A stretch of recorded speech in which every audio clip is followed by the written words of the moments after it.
2.5 million passengers enjoyed supersonic flight on Concorde, slicing through the stratosphere 11 miles above the Earth's surface and at over twice the speed of sound, witnessing the curvature of the Earth below and the deep blue of space above. Rarely does a machine garner such affection, but during her 27-year service, Concorde secured a place in people's hearts.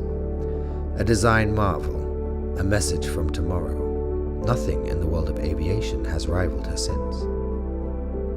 The Bremont Supersonic chronometer marks the 50th birthday of this very sublime flying machine, an icon of British engineering.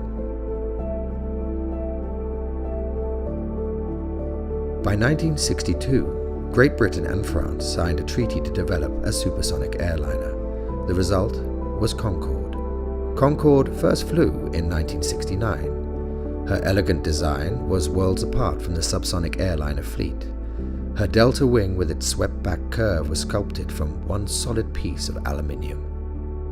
Over 5,000 hours of wind tunnel testing ensured the wing could generate lift at both low and supersonic speeds. Mach 2.2 was to be the safe speed her aluminium structure could withstand. At these speeds, her skin temperature would already reach over 90 degrees Celsius, and her airframe would stretch up to 11 inches. In 1962, when the Concorde was first conceived, the world had not seen a supersonic airliner. The only aircraft capable of Mach 2.2 were jet fighters, one-seater, two-seaters. They had very limited range, and they certainly couldn't take 100 people in comfort across the Atlantic. It really was an engineering marvel. Nobody had seen anything like this before, but even more remarkably, nobody has seen anything like this since. Her 24-foot-long nose cone was distinctive. Shaped like a bullet, it was designed to droop for landings and takeoff, enabling the pilots to see the runway. At high speeds, the nose was raised and a reinforced tinted visor slid up to protect the cockpit at supersonic speeds. Concorde's design was ahead of its time. She was drawn up on blueprints, and early wing designs were tested using paper aeroplanes. Her prototype airframes underwent more testing than any subsonic airliner ever had. When Concorde was built, no engine was capable of accepting airflow at supersonic speeds. One of the challenges was to produce an engine that would give us enough power to take off and fly supersonically. They chose the Olympus engine that had been developed for other aircraft, but we vastly developed it for Concorde. It produced a lot more power. The roar of Concorde's engines became a familiar sound at London's Heathrow Airport. On the takeoff roll, the powerful thrust of her four Rolls-Royce Olympus turbojets pushed passengers back into their seats. Each engine supplied 38,000 pounds of thrust with afterburner, a feature usually found on military jets. For a pilot who loves flying airplanes, it was the ultimate, the real satisfaction right down to the very bones of a pilot to fly this wonderful airplane.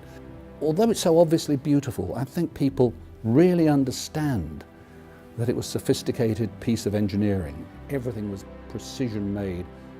So much of it was international, but so much of it was British. And everybody feels a sense of pride that we actually did this. You know, the rest of the world couldn't, but it was done by those that brought Concorde to life. Concorde's aerodynamic design gave her an instantly recognizable silhouette. It is this iconic silhouette which has been incorporated into the beautiful mechanical movement of the Bremont Supersonic.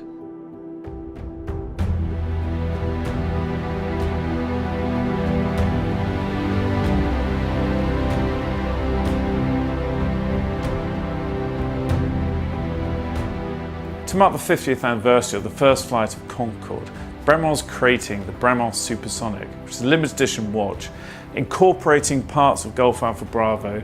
The Concorde still owned by British Airways, which resides at Heathrow. This is our first manual wind movement that Bremont has ever produced.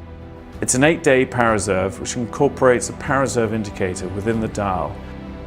So it's a pleasure to be working with British Airways on this project as they celebrate their centenary and, importantly, 50 years of Concorde.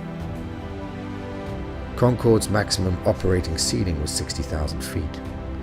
Any military pilot at similar altitudes would be wearing a spacesuit and breathing oxygen. Concorde passengers, however, were wearing shirt sleeves and drinking champagne. When she was finally withdrawn from service in 2003, hundreds of thousands turned out to wish her a fond farewell. While she undoubtedly saved her passengers time, there were many who wished the flight lasted longer.